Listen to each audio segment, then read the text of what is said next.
Amados irmãos, aqui está a palavra que nós vamos tomar como base para nossa meditação, a criação dos seres viventes.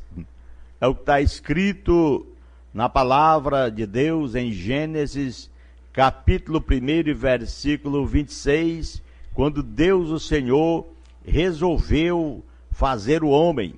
E disse Deus: façamos o homem à nossa imagem, conforme a nossa semelhança, e domine sobre os peixes do mar, e sobre as aves dos céus, e sobre o gado, e sobre toda a terra, e sobre todo réptil que se move sobre a terra.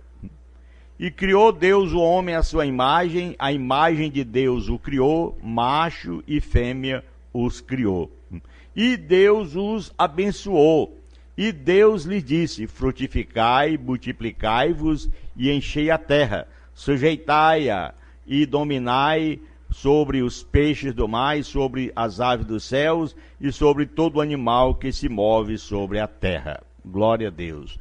Desde o versículo 26 ao versículo 28, temos aqui a criação dos seres viventes e a origem do homem, de onde ele procedeu, de onde ele veio.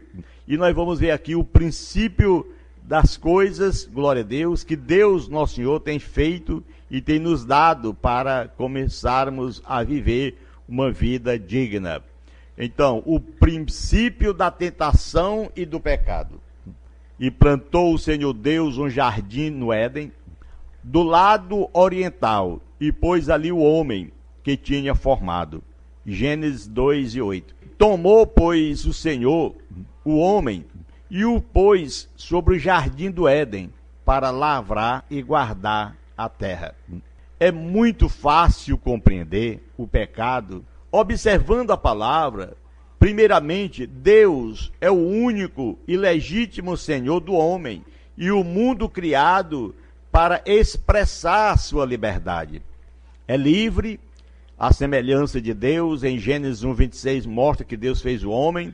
A prova da sua parte de Deus é para que o homem, pela sua capacidade, respeite os limites que lhe foram dados na criação. Entretanto, é impossível separar o pecado da tentação, porque antes do pecado está sempre a tentação. E pode haver tentação sem pecado? E ordenou o Senhor Deus ao homem, dizendo: de toda árvore do jardim comerás livremente, mas da árvore do conhecimento do bem e do mal, dela não comerás, porque no dia em que dela comereis, certamente morrerás.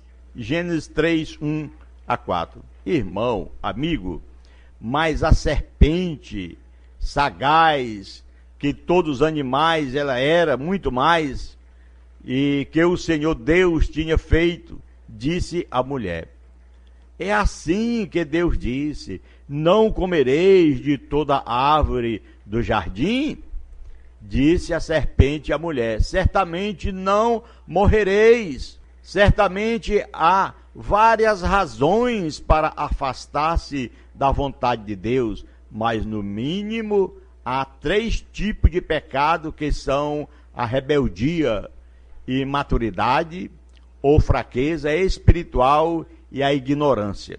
Essas coisas afastam o homem de Deus. Rebeldia é uma atitude mostrada em pensamentos, sentimentos, palavras e atos.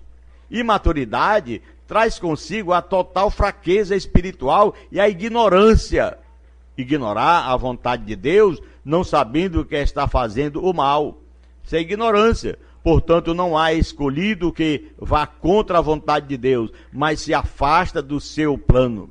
Às vezes acontece. Moisés foi um bom exemplo do condutor de autoridade dada por Deus.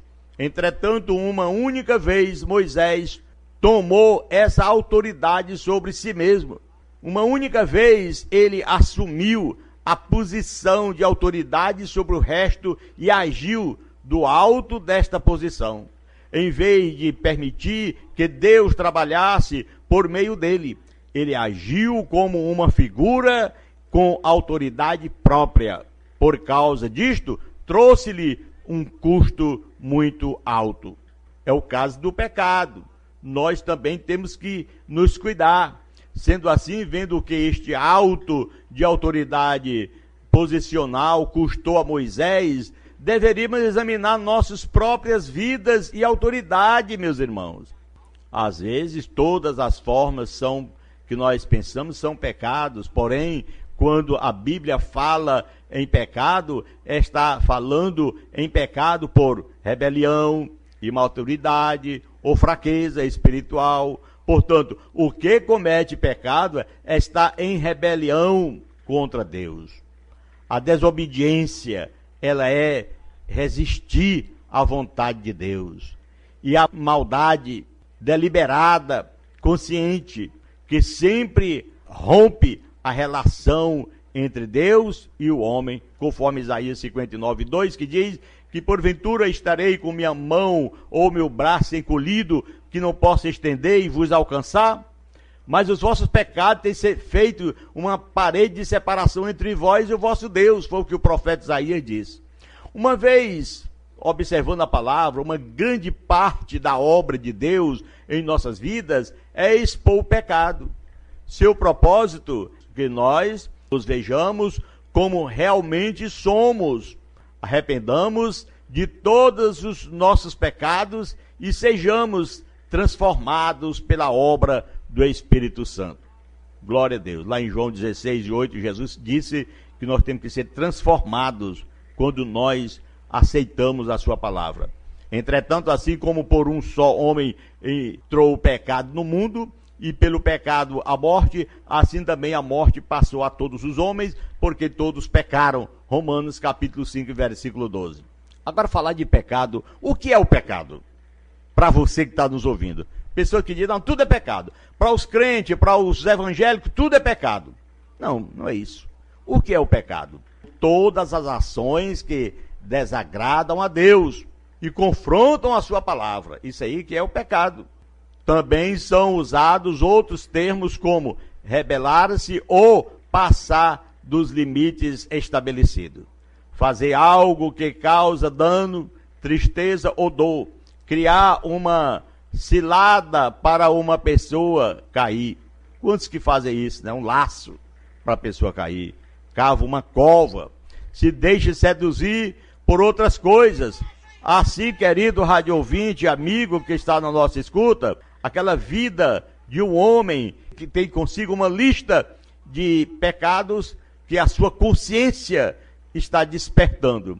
Quando diz, não erreis, Deus não se deixa escarnecer, porque tudo que o homem semear, isto também ceifará. É o que está em Gálatas capítulo 6, versículo 7.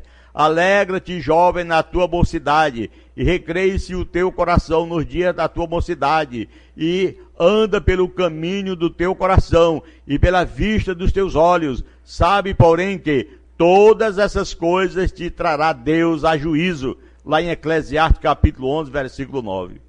Essa é a situação. Isso aí que é o pecado.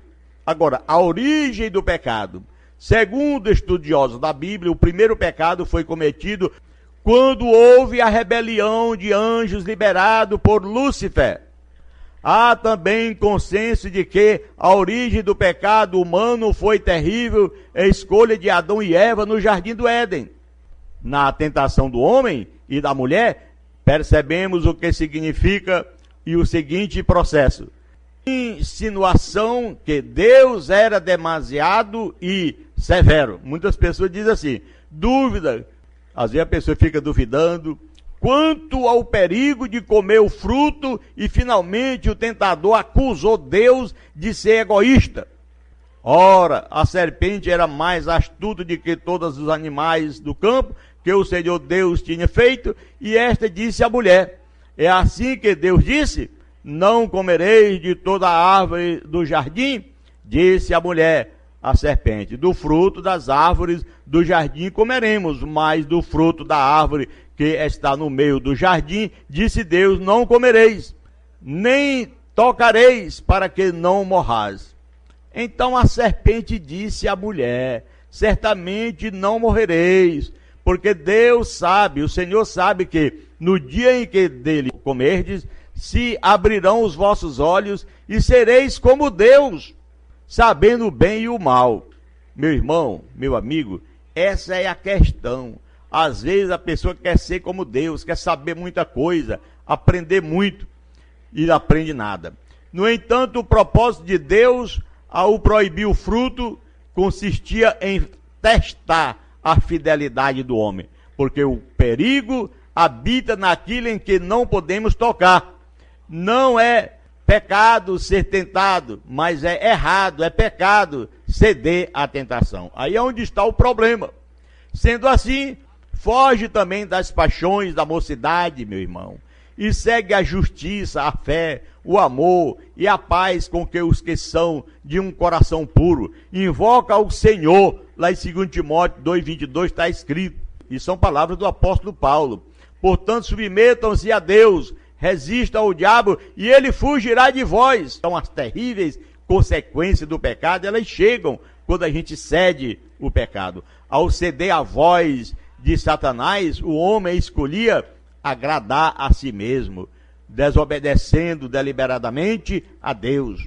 Este primeiro pecado trouxe consequências terríveis, das quais citamos: Adão e Eva conheceram pessoalmente o mal, seus olhos foram abertos, a comunhão e a amizade com Deus foram interrompidas e fugiram da sua presença. Chamamos de morte espiritual.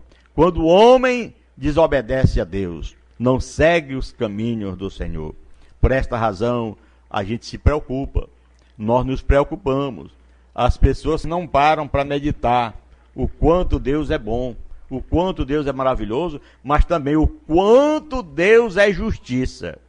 Às vezes encontramos pessoas que Deus não vai me castigar por isso, é tolice. Nem assim que as pessoas falam. Mas você já imaginou, de todas as árvores que tinha no meio do jardim, tinha uma que não era para tocar. E eles tocaram, eles comeram, por conselho maligno de Satanás. Então, quando eles cederam, o que é comer uma fruta, uma coisa? Estava com fome, ou que foi induzida? A desobediência traz suas consequências. E as consequências maiores é a morte espiritual. O homem, quando está morto espiritual, a pessoa que está separado de Deus, ele procura se esconder, se isolar de Deus. Observe que quando eles pecaram, eles ficaram lá escondidos. Eles falavam com Deus, todos os dias Deus vinha falar com eles. No momento que pecaram, se esconderam. E Deus veio a ele e disse: Adão, onde estás, Adão? Lembremos-nos também de uma outra palavra, uma observação. Ele não chamou por Eva, ele chamou por Adão. Essa é uma outra situação, é um outro argumento que nós observamos. Deus não falou com Eva, e sim com Adão. Adão era aquele que estava ali como cabeça. Eva foi tirada da costela de Adão, para servir Adão, para servir a Deus e Adão, é claro. A mulher serve ao esposo, e a responsabilidade é dele. A mulher que tu me deste me enganou, ela me fez comer. Deus pergunta para ela: por que fizeste isto? Aí ela diz: não foi eu, foi a serpente. Meu irmão, é uma situação tão covarde, tão controversa, que a gente observa. As pessoas não aceitam o que está escrito. As pessoas não se dão de que Deus, o Senhor, Ele promete a vida, Ele promete o bem, mas é necessário que o homem obedeça, que o homem esteja sujeito à sua vontade. Até nas suas orações, Jesus nos ensinou que nós não podemos orar e dizer tem que ser assim, pelo contrário, segundo a sua vontade, meu Pai. É assim. O que aconteceu quando eles pecaram? O Deus dos céus, que fez os céus e a terra, que fez o homem, ele coloca ordem. O homem estava no jardim desfrutando de tudo quanto era bom. Mas no momento que pecou, vá trabalhar agora, meu amigo. Colocou o anjo na entrada da porta com a espada flamante na mão, que ele estava com aquela espada, não permitiu mais que o homem entrasse de volta para o jardim. Aí quando uma pessoa às vezes não entende o que é uma disciplina na igreja, para uma pessoa que tem ordem dentro do trabalho de Deus, às vezes ignora. Ah, mas por que está acontecendo isso? Por que essa pessoa tem que ser disciplinada? Ó, o que aconteceu aí? Ela não obedeceu. Essa pessoa desobedeceu a Deus. Quem foi? Adão e Eva. Então saíram do jardim, saíram da sua vida espiritual para uma vida de luta, de trabalho, de suor no rosto, para poder sobreviver. Hoje nós estamos como filhos de Deus, dentro de uma congregação, pregando a palavra do Senhor como ela é, colocando em prática o que está escrito na palavra. Quando uma pessoa peca, somos obrigados a discipliná-lo, essa pessoa. Disciplinar por quê? É o que está escrito na palavra, é o que nós temos que seguir. E assim nós não desejamos nada de ruim para nenhum membro de nossa igreja, para nenhuma pessoa que está nos ouvindo. Pelo contrário, desejamos o bem. Por isso, abrimos aqui o seu entendimento em nome de Jesus, lembrando com essa palavra que o Senhor Jesus quer o melhor para você, tá bom? Não vá pecar, não ande em pecado, viva a presença do Senhor. Obrigado, meu Deus, por ser membro da tua igreja, por ser um filho do Senhor, e que o Senhor continue abençoando poderosamente a mim e a todos que estão na nossa escuta. Te peço e agradeço em o nome de Jesus, que vive e reina eternamente. Amém.